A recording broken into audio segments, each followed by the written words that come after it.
म्हणजे मुंबई आणि पुण्यामधलं अंतर कमी करणारा मिसिंग लिंक प्रकल्प नेमका आहे तरी कसा हे आपल्याला ग्राफिक्स मधून समजून घ्यायचं आणि त्या ग्राफिक्ससाठी आपल्याला जायचं मीडिया सेंटरला।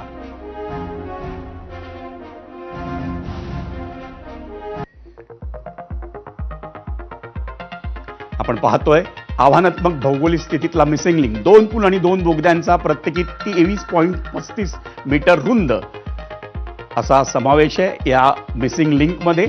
लोणावळा ते खोपोली दरम्यान हा मिसिंग लिंक प्रकल्प आहे।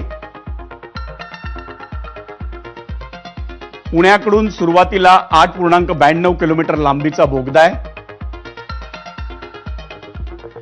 बोगद्यानंतर 650 मीटर लांब आणि 182 मीटर उंचीचा केबल पूल आहे। 182 मीटर उंचीमुळे राज्यातील सर्वाधिक उंच पूल अशी ओळख या मिसिंग लिंकच्या प्रकल्पाला मिळाली आहे। सह्याद्रीच्या दुर्गम भागात उभा केलेला हा केबल पूल आहे, त्यामुळे तांत्रिक दृष्ट्या, तंत्रज्ञानाच्या दृष्ट्या एक चमत्कार किंवा नवा आविष्कार असं त्याला संबोधलं जातं। त्यानंतर 2.25 किलोमीटर लांबीचा बोगदा आहे। पुढे खोपोलीपर्यंत 850 मीटर लांबीचा पूल आहे। एकूण प्रकल्प खर्च हा 6,700 कोटी रुपयांचा आहे।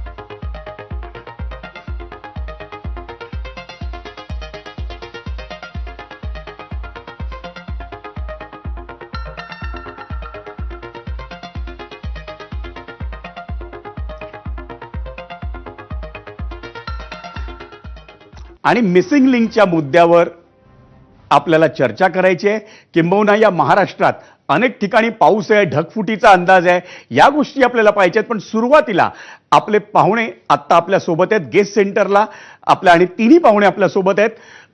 किशोरी पेडणेकर आहेत, मुंबई महापालिकेतल्या विरोधी पक्षनेत्या,